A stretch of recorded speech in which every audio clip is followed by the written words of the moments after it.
এইমাত্র একটা authorised channel থেকে একটা নিউজ দেখলাম।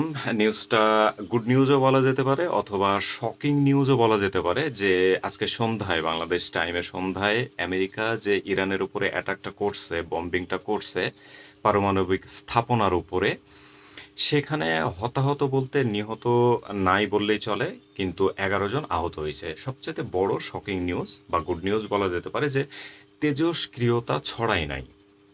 তেজস্ক্রিয়তা ছড়ায় নাই, দ্যাট মিনস ওইখানে ইউরেনিয়াম বা পারমাণবিক কোনো কিছু ছিল না, বা যেই পর্যন্ত আসলে অ্যাটাকটা হয়েছে, যে পর্যন্ত ক্ষয়ক্ষতি হয়েছে, ওর মধ্যে তেজস্ক্রিয়তার কোনো প্রমাণ পায় নাই।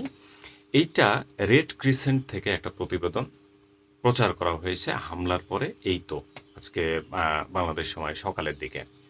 এখন শকিং নিউজ বা গুড নিউজ এই জন্য বলতেছি যে অনেকেই বলতেছে যে আমেরিকা হামলা করছে, কিন্তু ইরানের এটা একটা চাল হইতে পারে, কারণ সবাই জানে, ইরানও জানে যে ইরানের ওই পারমাণবিক স্থাপনার উপরে হামলা হইতে পারে। এত সহজে তারা খুল্লাম খুল্লা ছেড়ে দিবে, তারপরে অ্যাটাক করে চলে যাবে, ইরানের অনেক বড় ক্ষতি হয়ে যাবে। ব্যাপারটা এতটা সহজভাবে হয়তোবা হয়নি। এটার মধ্যে হয়তোবা কিন্তু থাকতে পারে, নয়তো তেজস্ক্রিয়তা অবশ্যই ছড়াইতো যদি ওইখানে ইউরেনিয়াম কোনো কিছু থাকতো।